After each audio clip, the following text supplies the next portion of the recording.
How's it going? This is MarioSo DeJesus, producer, engineer, mixer, seven-time Grammy Award winner. I'm here at Penthouse Studios in New York City, and I would like to show you guys some workflow using Waves Renaissance plugins.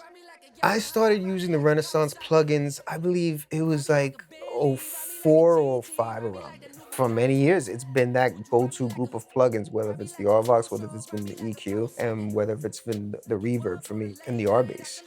Let's check this out. This is an artist that I've been working with. His name is 2AM once again. The song is called Ride. It's produced by Fabstar and Durant. Yeah, you know it's up. Yeah, you know it's never probably. Would you ride me like a two-stroke? Ride me like a Yamaha? Ride me like a Kawasaki? Would you ride me like a Bentley? Ride me like a GT? Ride me like that new Bugatti? Baby, I can pick you up. I can lick you up. Baby girl, it's never probably. I'm a true believer that some of the best mixed tracks always have the hardest hitting drums. But the truth of the matter is, the hardest hitting drums don't require the most complicated setups. So let me show you exactly what I did with that.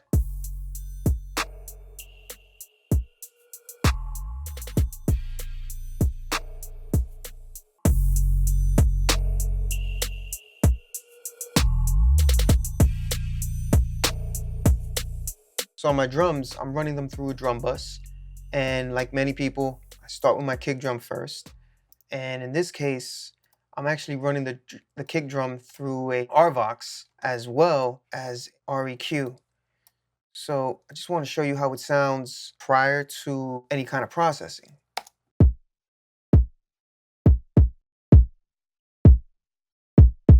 So as you can tell, it's more of a heavy tone in your bass. But what I wanted to do, being the fact this is such a bass heavy track, I wanted to do a parallel compression with that. What I did on the parallel compression, I focused using the Renaissance EQ just on the frequencies that are in this section here. This is what I really wanted to focus on. I also added, again, another RVox and a second REQ afterwards, just to kind of get out some of those bright frequencies and just have it pop out a little bit. When you hear them together with both the first kick and the parallel kick, this is what you're gonna get.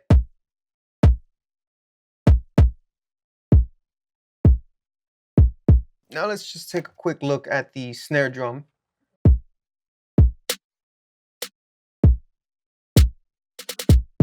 I really wanted to emphasize on that snare because it's really catchy. It has a real busyness to it and it holds a lot of energy.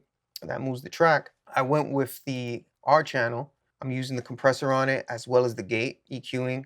I'm using my dynamics before my EQ. Everybody's different. And I also chose to do a parallel track of that using the RVox. So when I add both of those snares together in there, the parallel compressed version and the regular snare channel, this is what I'm getting.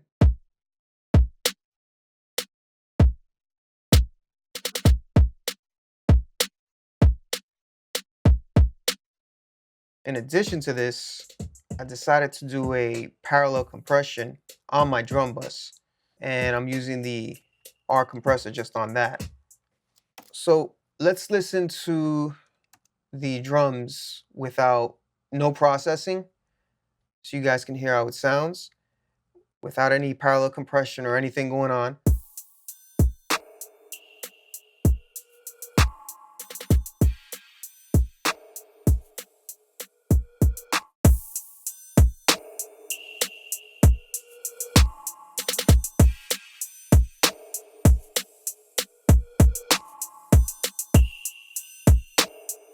Nowadays, when we're mixing a lot of these modern tracks, you're starting to see more of a substitution of an 808 bass as opposed to your original Moog bass or any kind of synth bass or Fender bass for that matter. So what the producer did here was send me this really cool bass line, and he used his 808, he even did some slides with it. So what I originally got from him was this right here.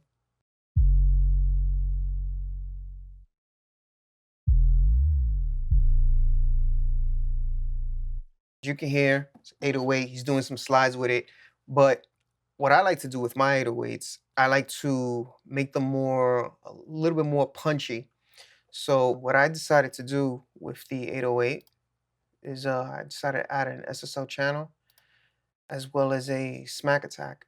And when I pop those in, let's hear how it sounds.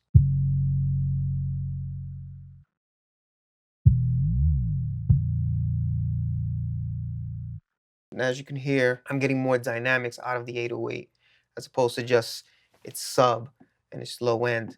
I'm using that there, but then I'm coming over here and I'm adding a parallel channel to that. Again, I'm using the SSL just for a little bit of compression. But what I'm really using to bring out the 808 is the R bass. So now when I add both of them together, listen to what I get.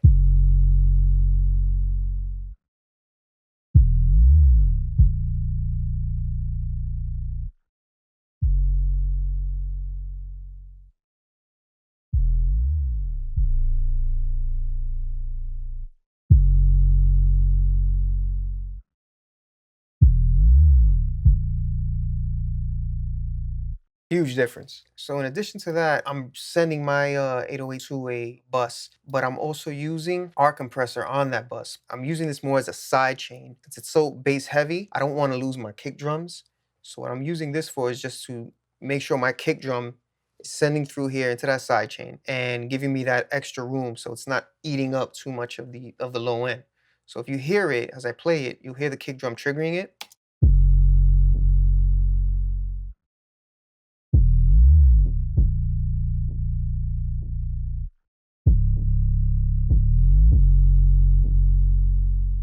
And when I have the drums together with it, I'm getting this.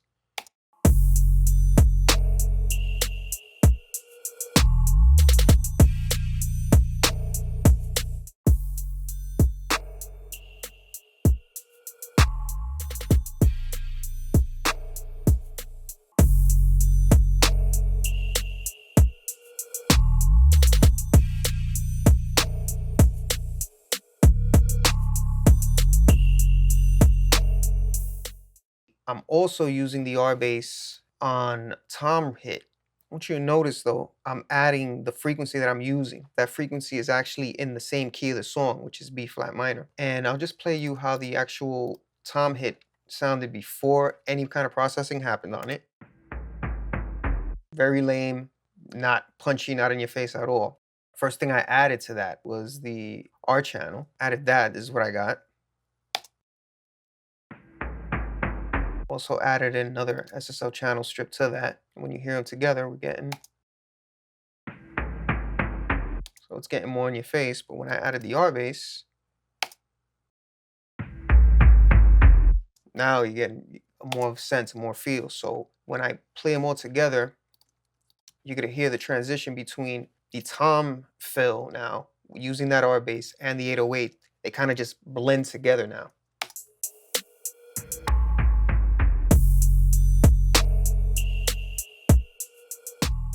I'm actually also using some reverbs as well on the drums.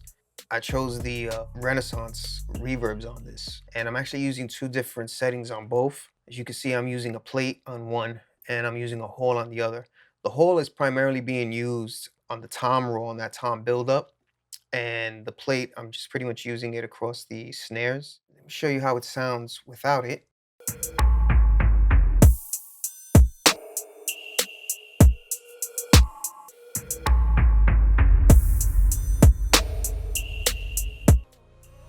This is a simple setup that I've been using for many years, and it's worked for me. I got my hands on your waist. I love the look on your face. So let's move on to the vocal here. Would you ride me like a two-stroke? Would you ride me like a Yamaha? Ride me like a Kawasaki? Would you ride me like a two-stroke? Would you ride me like a Yamaha? Ride me like a Kawasaki? On this vocal that was given to me, I decided to go with a combination of two Renaissance plugins. Of course, one of the first things I always put on a vocal is the RVox. Very simple, very user-friendly plugin. I'm also using the REQ. Not doing much here, just rolling off some low end. and scooping out some of these low mids, bringing in more of his high mids, and just adding a bit of high end here. I also love to do parallel compressions on my vocal. Anytime I'm mixing a vocal, I usually just kind of set the lead vocal at something, and I focus on the parallel for all my rides and tweaks. So in this case, what I'm using for parallel compression is the R comp. I'm adding the REQ as well, and I'm using that to compensate for anything I might have lost dynamically. In addition to using, the RVox and REQ and the R compressor on the vocals, I'm using a few effects. The reverbs I chose for this, the Reverb on the main lead, I'm routing that into another REQ, and I'm rolling off a lot of low end because I just want to get the shimmer on the vocal. And on the parallel vocal, I decided to go with a bit of a darker reverb plate. I'm also using some delays. One of the delays I decided to pick out to use, of course, is a stereo H delay. I'm using that, but then I'm also adding super tap delay as well. And I'm actually using a send on this and sending it back into the same reverb that we heard, the whole reverb that we heard with the shimmer. So I'm kind of like almost feeding it back into it. Would you ride me like a two-stroke? Would you ride me like a Yamaha? Ride me like a Kawasaki? So as you can hear, I have a quarter delay going on, and I have a weird tap delay going on as well in the background, just to kind of give it a little bit of energy. Gives kind of like also this space type of feel that there's a lot of little things going on. And when you add it all with the music, you get something like this. Would you ride me like a two-stroke? Would you ride me like a Yamaha? Ride me like a Kawasaki? Ride me like a Bentley, ride me like a GT, ride me like the new Bugatti. Would you ride me like a two-stroke, ride me like a Kawasaki? Pick you up on a late night, I can lick you up, girl, baby girl, it's never probably. You hear the delays happening in between those spaces.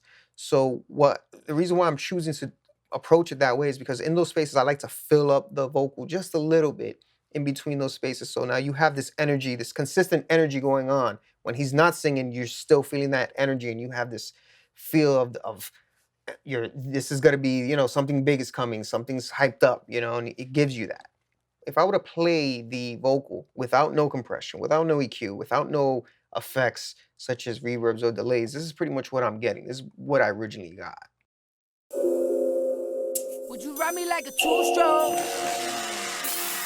Would you ride me like a Yamaha? Ride me like a Kawasaki? If you listen to the vocal without any kind of processing, you can tell that, wow, this is like, it's not cutting through. So let's listen to the whole thing now with all the effects and the EQ and compression on the vocals. Would you ride me like a two-stroke? Would you ride me like a Yamaha? Ride me like a Kawasaki? Ride me like a Bentley. You need to, EQ something a little better, you grab the REQ. The guy who recorded his vocal is jumping around all over the place while he was recording. Let me get that RVox. Don't have enough bass? Let me get the R bass. Looking for a great sounding effect to add to either that snare, that vocal, the brass section, whatever. Let me get the Reverb. It's just been go-to plugins, man. Yeah, you know it's never probably. Would you ride me like a two-stroke? Ride me like a Yamaha? Ride me like a Kawasaki? Would you ride me like a Bentley? Ride me like a GT?